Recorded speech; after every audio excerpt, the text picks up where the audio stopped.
is that, like a 10 to 15-second delay? Okay. All right, so if you want to share that, Brian, you can go ahead. Okay. Did you add them on? Okay. I may have. I think I followed you before. Okay. On there or seen you. All right, I'm going to go ahead and share, and then we'll get going. All right, you ready to do this? Yes, sir. All right. Welcome back, Better Everyday Podcast listeners. I'm your host, Brad Weems, live here from Market Street Media. Today's guest is the owner of one of the first CrossFit gyms in Charlotte, North Carolina. He's a chiropractor, a two-brain business coach, which is a mentor group for gym owners, a contributing writer to Muscle and Fitness Magazine, The Box Magazine, and the CrossFit Journal. Our guest today is Brian Strump. How's it going, Brian? Good, Brad. Thank you for having me. Yeah, no problem, man. You're one of those people that I've seen your name for a long time, probably almost 10 to 11 years.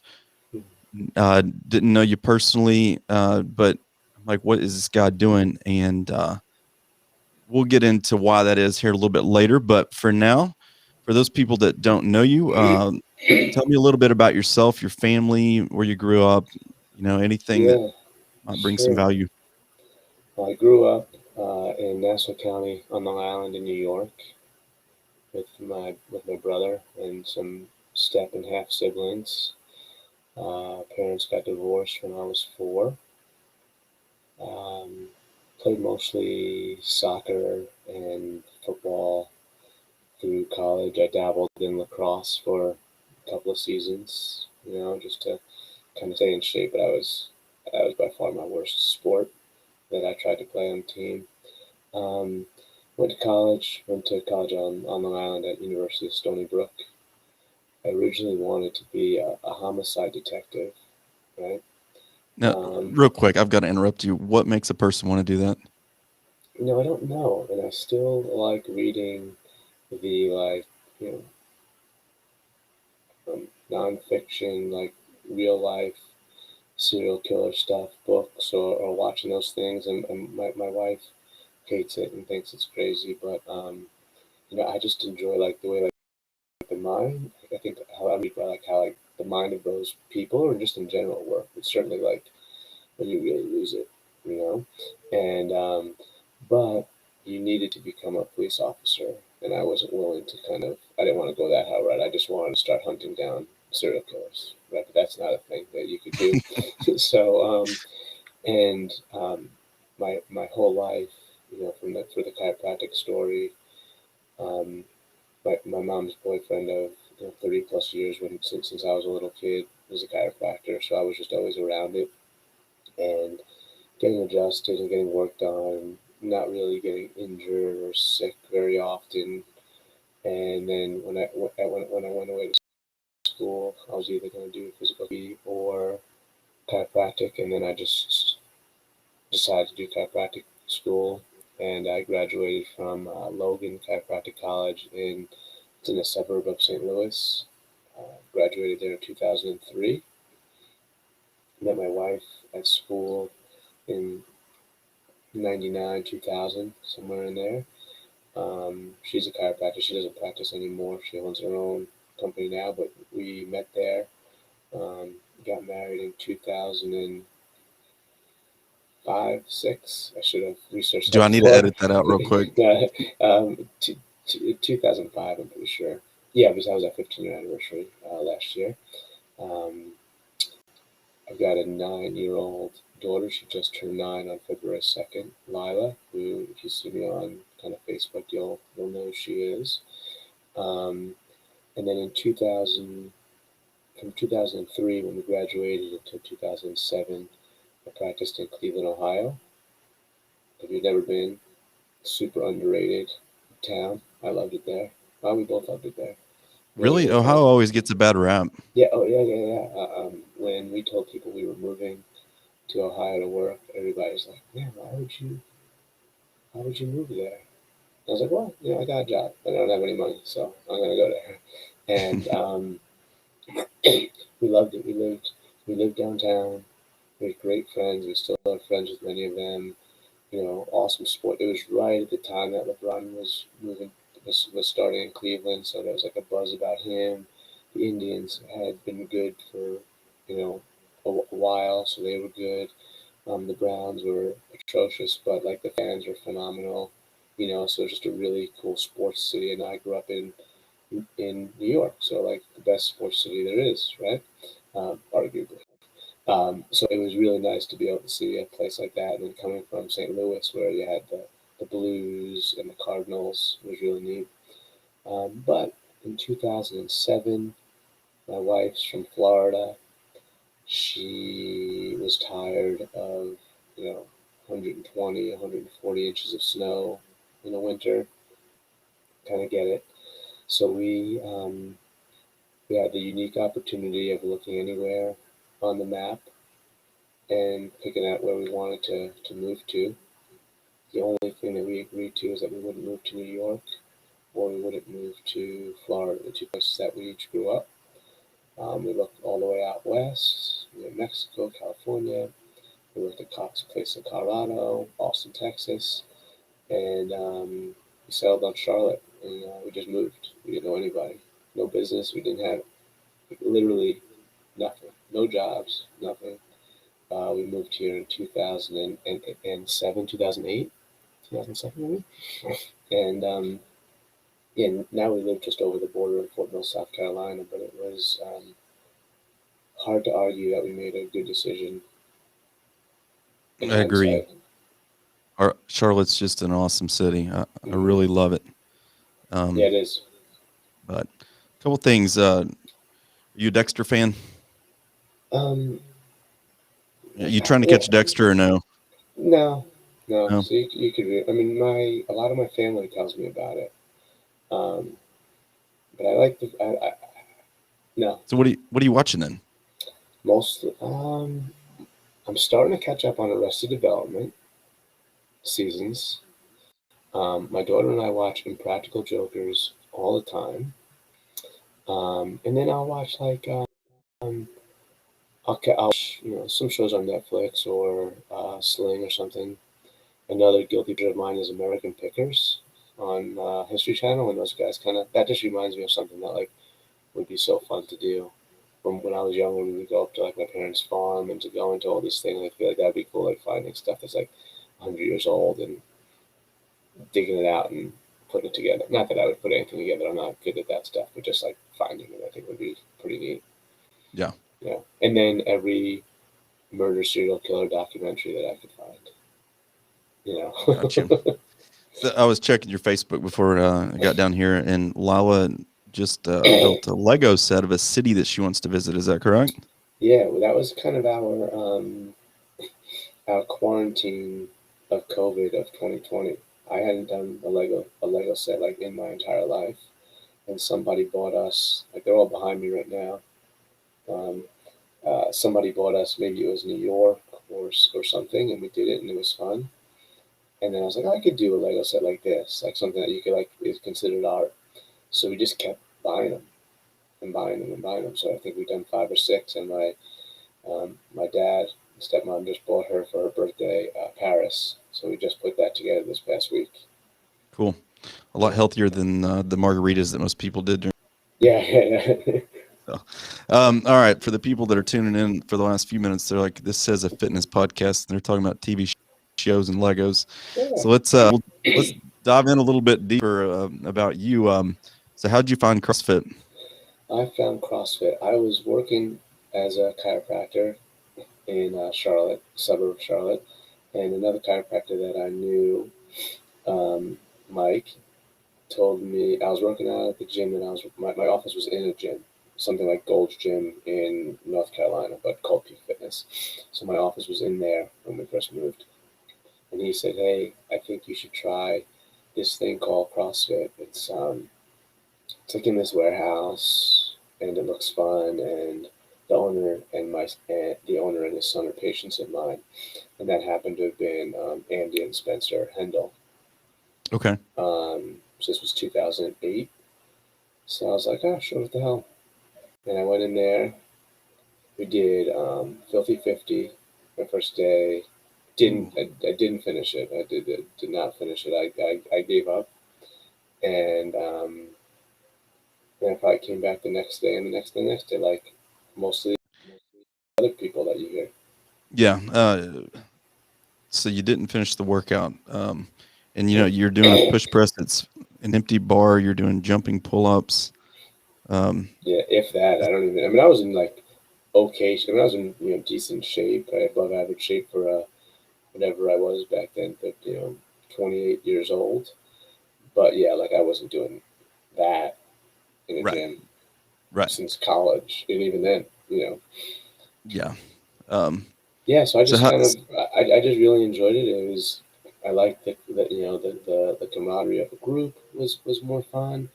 Um, having the people around there was great, and I may not have even told my wife that. I was like, hey, I'm gonna start joining this gym because it was right past like where my work was, so it wasn't like it impacted my our stuff that was happening anyway. Maybe I said, hey, I joined this thing called CrossFit. Who knows if it's going to be around in a year, but I'm going to try it. And I just kind of mhm. carved, you know.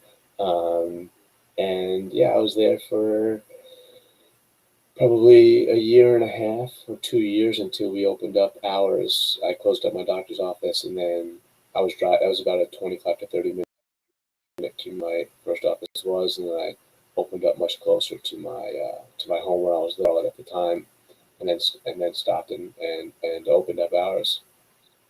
So Andy's gym was the first one in Charlotte, correct? It depends who you ask. Um, them and Ultimate CrossFit, which was owned by maybe still is Lance Breeden. They were the first two that were in Charlotte, and then me and Steve. I've known him for probably 12 years. We opened up at the same time, and we would kind of talk a little bit about what are we doing, how are we doing this. Like, nobody knew anything. Yeah. You know, here in town, for example, we have competition 2 miles away any direction. Whereas you guys in Charlotte with the commute and everything, 20, 30 minutes away, that's not really competition necessarily. Oh, no, no, no, no, no, definitely not. It is, and we have some gyms that are 2 or 3 miles away that we have good relationships with. I'm sure there's some gyms that are close to us that don't like us for whatever reason. But I feel like me, Stuart, and Steve, just mentioned the three that you kind of mentioned at the start. I feel like we've always had good relationships since we've been together, even though we're not close to each other. Back then, we didn't really know that, you know, Mhm. like what this was going to turn into, or how far people would be willing to drive. Yeah. But yeah, it's a pretty good city for good affiliates. And just fitness in general, I feel like Charlotte's almost becoming like the mecca of fitness on the East Coast. Yeah, I could see that. I think maybe Atlanta's grown a little too big for its for some of that stuff, and kind of really sprawling out still. Hopefully doesn't take on that, and it keeps it like a tight knit crew of like fitness people in that area. Hmm. So you are a chiropractor. You opened this CrossFit gym. What made you decide to take on running two businesses? Because running one, just wasn't hard enough. Yeah, good question. I was not happy where I was. I was working as part of a large group. I was the only chiropractor in the gym, but I wasn't happy there, so I wanted to start on my own. And at that time, I was talking to Andy about maybe renting some space out of a new space that they were looking at doing. Um, Long story short, that clearly didn't work out. No, nothing against anybody. Just like still gonna be far from me, and kind of like the idea of having a gym because I was in a gym and I was seeing how crappy everything was, and I didn't like a lot of the things that I would see from like the training perspective, and just like people just getting on a treadmill and reading a magazine, intensity of like 2%, and then leaving, and then being frustrated about I didn't like the high pressure sales of the personal training and stuff like that. So searching, I started going on those message boards back in 2008 when I started thinking about it. Those old school message boards and talking to people. And I still have like yellow legal law pad notebooks of stuff from Doug Chapman, Skip Chase, some of those really really early guys I met. Lance at Ultimate CrossFit. I went to Wilmington and stayed a while with Tony for about 4 or 5 days. I had a friend that lived out there with Tony Cowden. That when he had CrossFit Wilmington, when that place was huge, and just was talking to people all over the place. Chris Cooper from the message boards, back then, and I just made this list of stuff and was asking questions and answering questions. And I told my wife one day, I said, "Hey, listen, like, I think I want to open up the doctor's office kind of together with the gym in maybe some kind of like warehouse-ish flex space. The doctor's office could be in the front, the gym could be in the back. I'll only spend like $10,000 for the gym, and like worst case scenario, the gym sucks and we'll at least have some gym equipment. Best case scenario, the gym could pay the rent and the doctor's office could be everything above that." And I don't remember having to like really beg too much, but she's like, "You mean like the gym that you go to in the warehouse?" And I was like, "Yeah." And that was it. I found a And she had never place. even done a CrossFit workout yet. No. I found a Okay. place. Um, it was 3,200 square feet. The back warehouse space was like a 40 by 40-foot box, just a perfect spot. And the doctor's office was about 1,600 square feet. And I signed a lease and just kind of winged it. I It's started talking. Okay, go ahead. no, go ahead. Go ahead. I was gonna say maybe I didn't just wing it, but like I really, it was the first time that we started a business where like I was the sole person that was going to be doing what I was doing. I helped some people and partner with people in different types of things in the past, but never this. Um, I didn't want to write a business plan because I felt like that was all made up. So I didn't write a business plan. I spoke with one of our friends that we knew that was a businessman from California that moved here, and we sat down and I was like, here's what I got. But like, I'll be honest with you, most of it's just made up, taken from other people's business plans.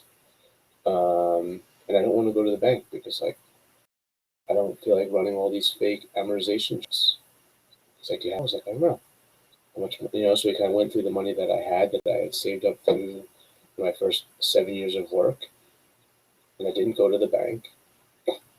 I took out a loan for my X-ray equipment and I put $10,000 on a credit card on a personal credit card because I couldn't get one for the business, or I got one for like $5,000. Um, and I bought $9,750 on a credit card. Um, and we opened. At that point, I started asking around for coaches. Like I'd already signed a lease, I think, and I wasn't really sure who was going to coach because my plan was I couldn't coach because I'd have to have a doctor's office. Interviewed a couple of people. Some I didn't like. One I liked, became highly recommended. He worked with me for 2 years, maybe a little bit less than that, Corey. And then since went, like he always wanted to like open up his own gym. So after 2 years, he opened up a gym about 25, 30 minutes away from us. He had two friends that he knew from CrossFit Charlotte that were coaching CrossFit at CrossFit Charlotte, but had some flexibility. So really, one coach coached like every morning, whatever classes we had. The other two coaches and myself would, the three of us would coach the evenings. I would coach Saturdays. I probably coached almost every PT, on ramp, group, whatever it is that we had ever done for the first 2 years at least. Um, and then, about 2 years after after we were in this space, we broke our lease and we moved into our current space, which is um, 12,000 square feet, 2,000 square foot doctor's office, 10,000 square foot of the gym. And I just signed another, just renewed. We've been looking to purchase a couple of times, and we've tried to purchase land. We did purchase land. We looked at purchase buildings. We kind of, over our last 2 leases, we tried to do that, but nothing just was going to work for how we wanted it. So I just recently signed another 5-year lease, and that'll take us. I'll have been in this place by the end of this lease from 2026, if all goes as planned. Good deal. I want to touch back on a couple things that you mentioned, just to bring things back around for listeners. Just to bring things back around for listeners, the reason I knew of Brian was because of his involvement in this message board and this CrossFit affiliate group that he's talking about. Brian, how many people would you say were in that group? Like when you were talking and learning about how to open a gym and how to be successful, like was it a real intimate group? Yeah, I mean, there was probably like tens of thousands of people in the group, but there was probably like 50 names that if you told me their names, I would remember their names, who were like the consistent people that were there. It was kind of like old school message boards. Like people wouldn't even know what those are today, you know? Yep. There'd be like, but so there's, you know, there's probably tens of thousands, if not more, but there's definitely like 50 names that like you would remember from 2007, 8, 9, 10. And then when Facebook became bigger, I feel like when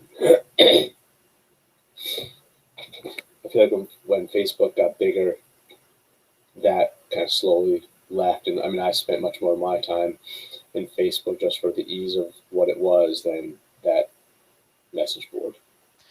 Yes. So, Thunder Valley Fitness is in an 11,000 square foot facility. And so when I'm in there and having to do office work, I can work in that environment. It's quiet, not hearing all the music out on the floor. But at 3,200 square feet, that's not a lot of space. So how are you, when you have a 70-year-old woman coming in that's on your table, like how are you explaining to her all the barbells dropping and the music blasting? Yeah, we actually, both our x-ray rooms are in the gym because the doctor's office at the time didn't really have a space. So I was like, if a patient comes in and we need to take x-rays, they'll walk in the gym and they'll be like, oh, shit, what's this? And then it'll give us like a talking point. But yeah, that was, I was nervous about it at first. But then it just became like, people just thought it was cool. Like, clearly people thought that I was crazy and or I was so smart because like CrossFit's going to hurt people and then I could help them in the doctor's office kind of thing that you heard. Like, you still even hear it now, but you certainly heard it in 2009. But once people came in and saw us, I'm sure some people that were hoping for a more professional feel didn't get that, like dumbbells clanging and stuff like that from a doctor's office. But the people that I wanted to work with or cater to, I think felt like the idea of having the place, or at least perceiving that we had the knowledge to help them with their health and fitness and stuff like that.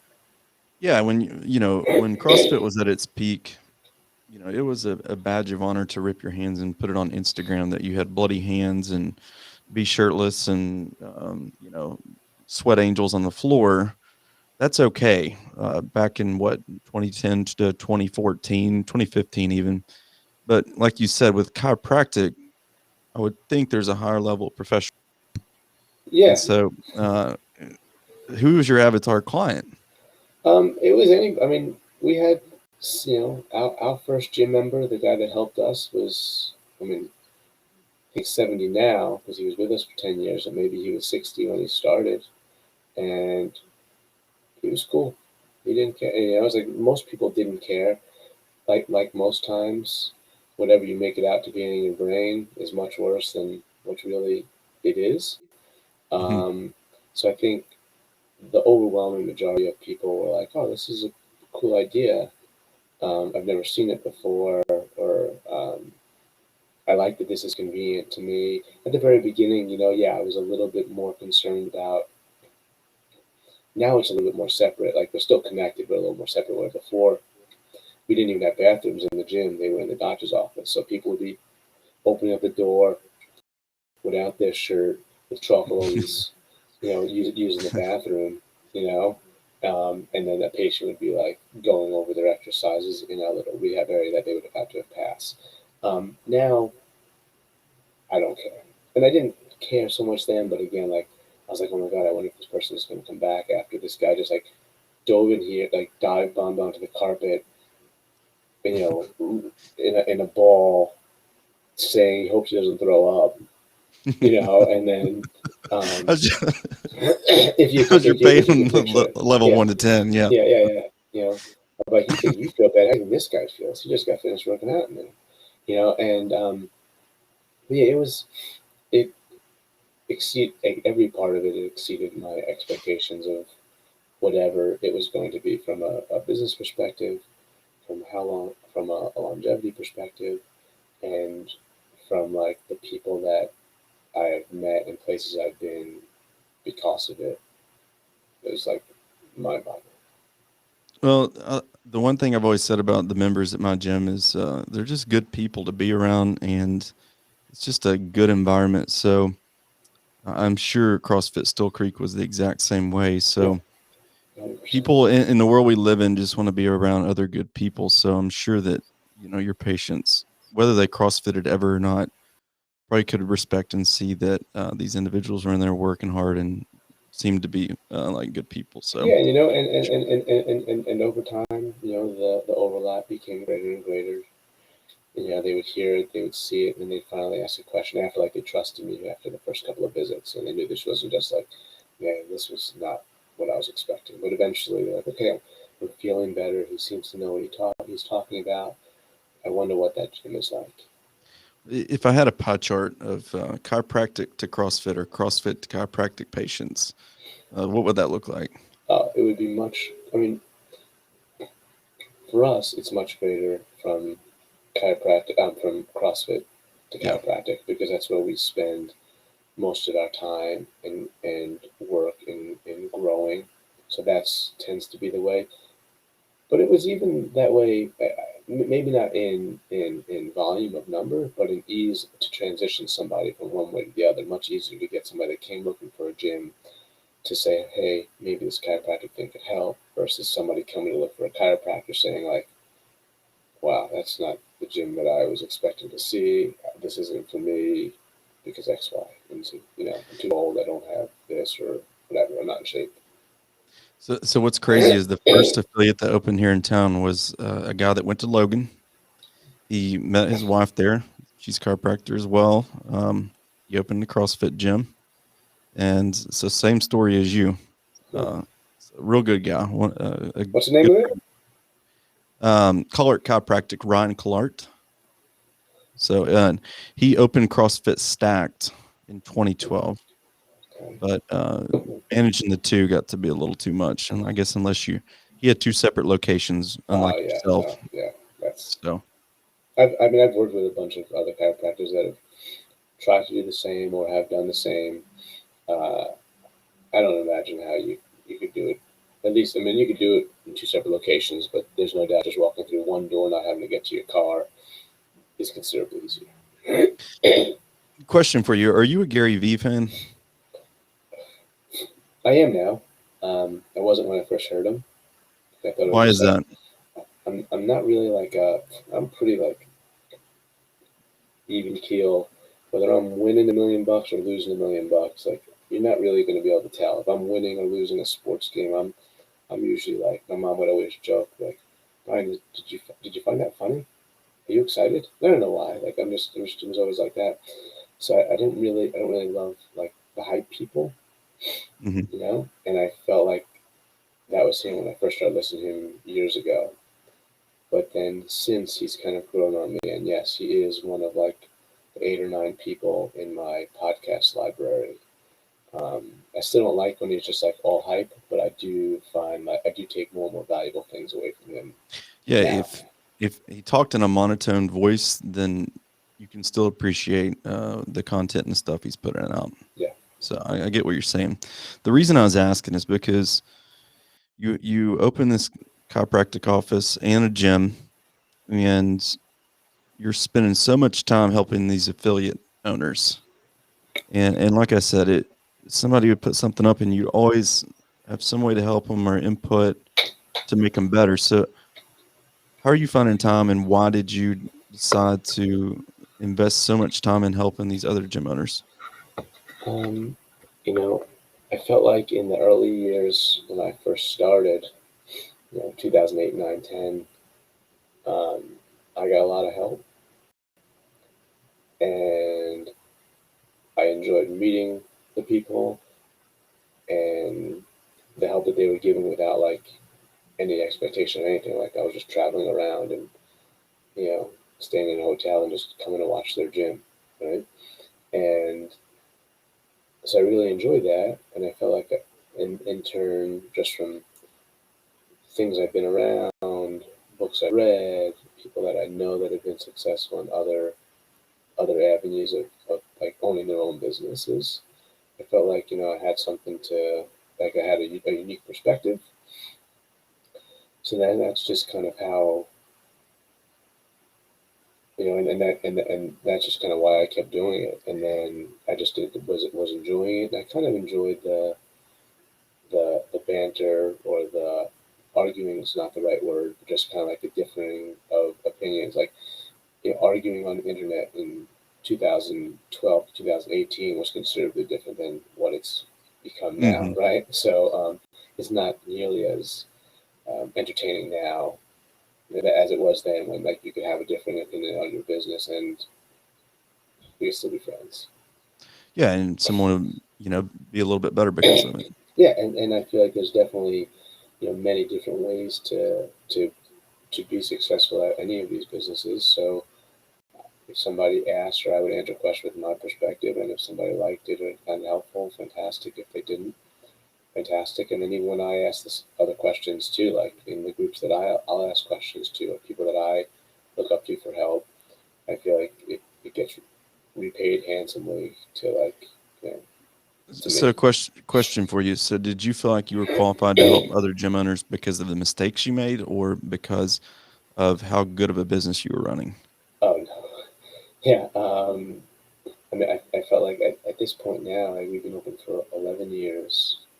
I was either working for, in the two businesses that I worked with before as chiropractors, they were individually run, but like large, well-run businesses. At least one of them was, and one of them wasn't. So I feel like I learned a lot of lessons from those people that were running those businesses.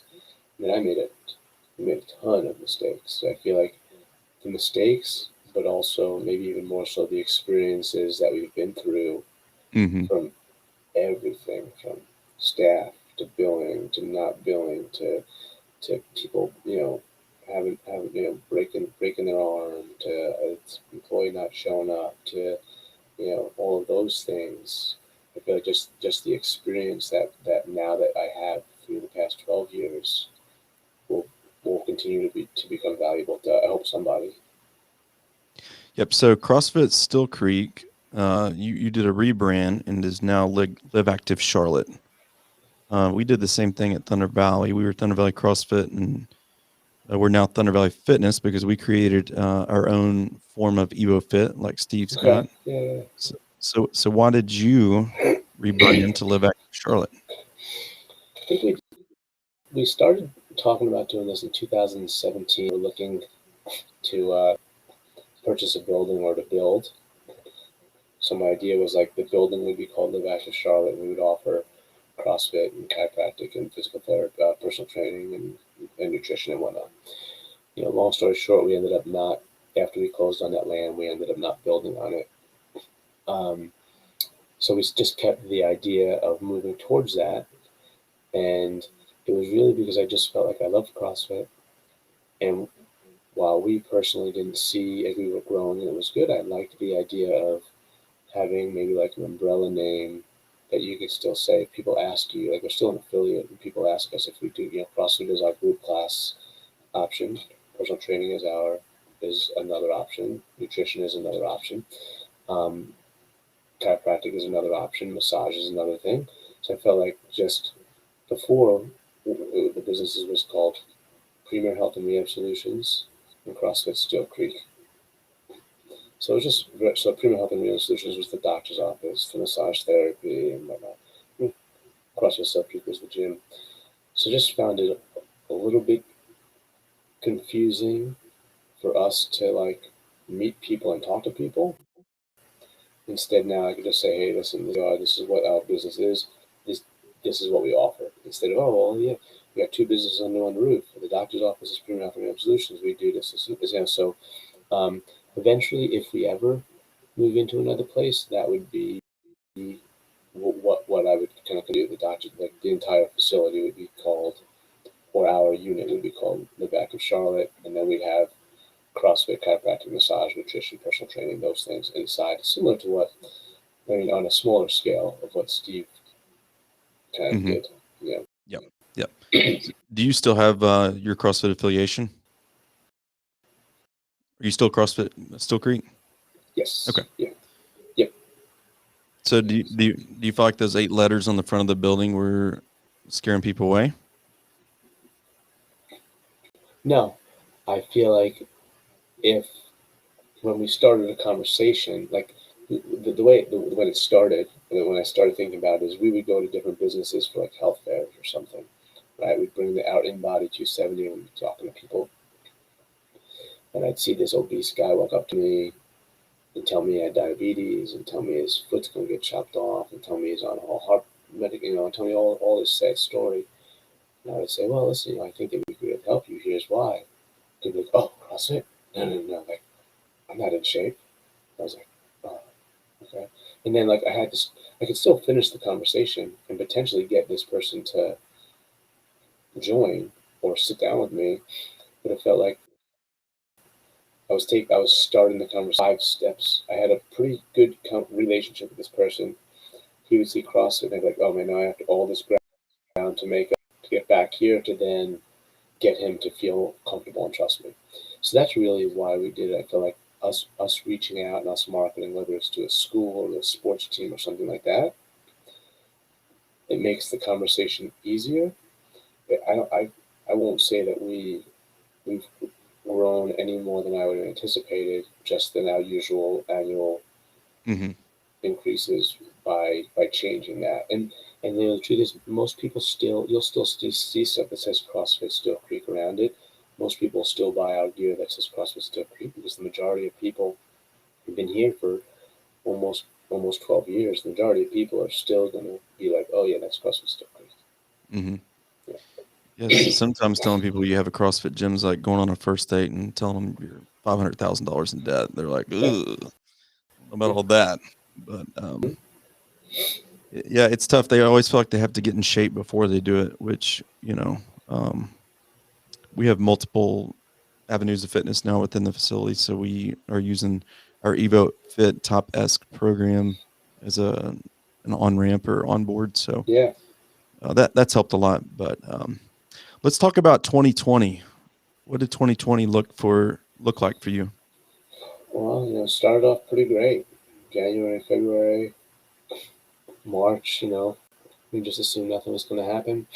Uh, March 17th was when a member told me, I wasn't sure if you guys were going to be open today. You're supposed to be closed. And I was like, oh, wow. I had no idea what you're talking about.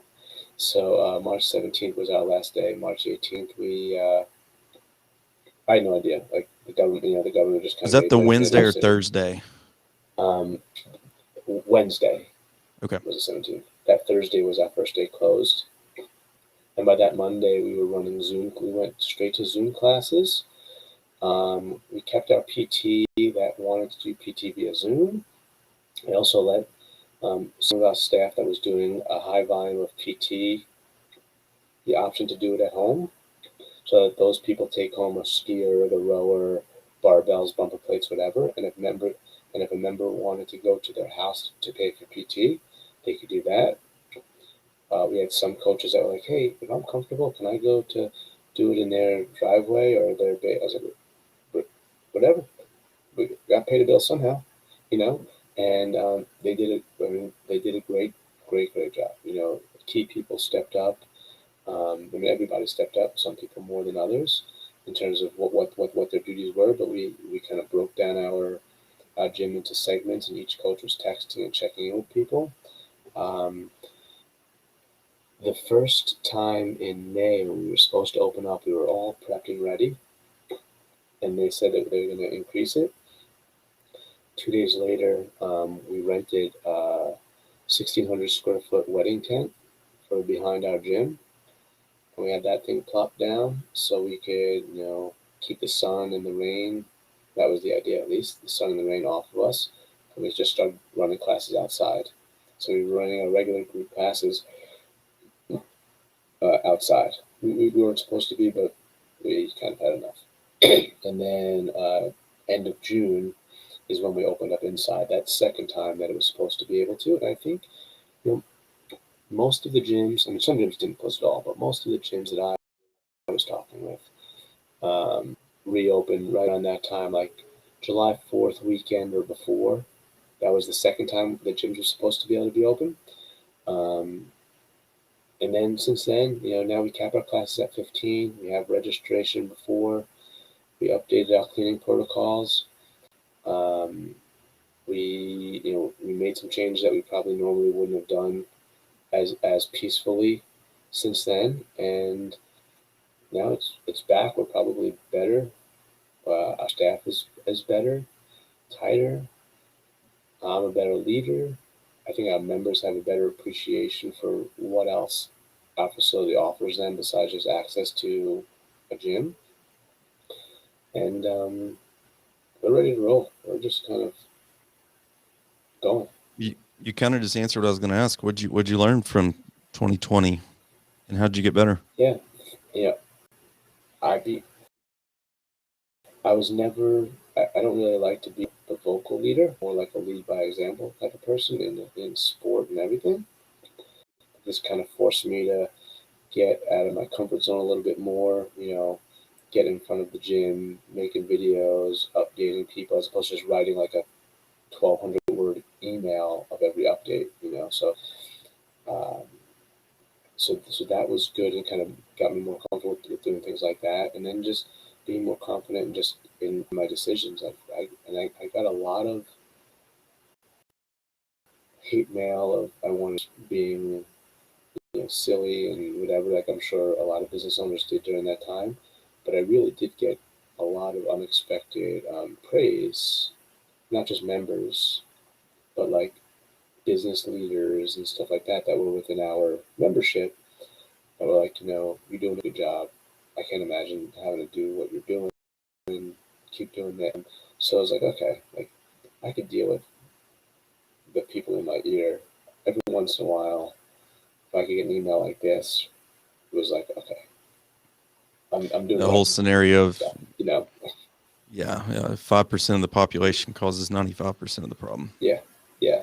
So I think Yep. definitely like then like I think we're stronger, smarter affiliate. We've kind of narrowed our focus a little bit. It allowed us to really grow nutrition and personal training over this time, and we're still open with some restrictions, but we're just 2021 been good as far as membership and growth? yeah. We are just kind of we are rolling, you know. Like I said, our nutrition revenue as a percentage of our overall revenue has, you know, almost tripled. Our nutrition revenue has doubled, you know, as a percentage of our overall revenue. So I think people are starting to see those things as additional benefits. Um, some of the stuff that some of like the older culture that we've had as members, you know, that left during that time, and now this new culture of new people are coming in was a nice just kind of change. Those people were great, but like they were already at our gym for 6 years. Like that's a really long time to begin with. So if they leave and bring in some new blood and um, yeah, it's been good. You know, it sucks. You know, clearly a lot of businesses have struggled and suffered, but we, you know, and we had a tough, you know, second quarter, But you know, members are great. Paying for other members, picking up their things when they got furloughed or stopped. So just a really cool thing to kind of see all that It's awesome. come about, and hopefully soon we could not talk about it. There we go. There we go. Well, brother, I'm going to wrap up. I got one more question for you. What are your goals in years to come with both the business and how you Cool. personally keep getting better? Yeah, I think personally, my goal is to continue to find more time to be able to make sure I'm doing exactly what I want to be doing. Whether that's with my family or business, what have you. I want to really try to make sure that my time is being spent wisely to like grow my business or whatever other thing I'm doing. But then having the flexibility to be up in the morning, be home for dinner, travel when we want, having that freedom. And then I think just continuing to learn um, from the group of people that I surround myself with, to continue just to kind of get better and try to not get complacent with, um, the day. Like I got it pretty good, like my life, my family, business, everything. But like I know that complacency when I feel like I'm doing too good, I know like that's the time I'm about to get like punched in the teeth. So really kind of making sure that that doesn't set in, and we can kind of keep learning, keep improving, making some mistakes, and learning from them for the next time. Yeah, I'm a firm believer that you learn from your failures, and then super big believer of just surrounding yourself with people that they're going to push you to be better. That are just like you guys out of Charlotte. All you guys, I look up to you, and you're doing big things. And so, if I can be 50% of what you guys are, um, just through the inspiration you guys are putting out there, then there we go. So, well, Brian, thank you for coming on today. I would love to hop on and talk to you sometime about business instead of all this stuff, but you're so knowledgeable and I could learn so much. Sure, But let me know. it's been great. It's been great meeting you today for the first time. We've exchanged messages through Facebook Messenger, but it's been cool to actually sit down and talk to you. So appreciate you coming on, and Thank you. better everyday listeners will be catching up with you next week. So thank you. Thanks.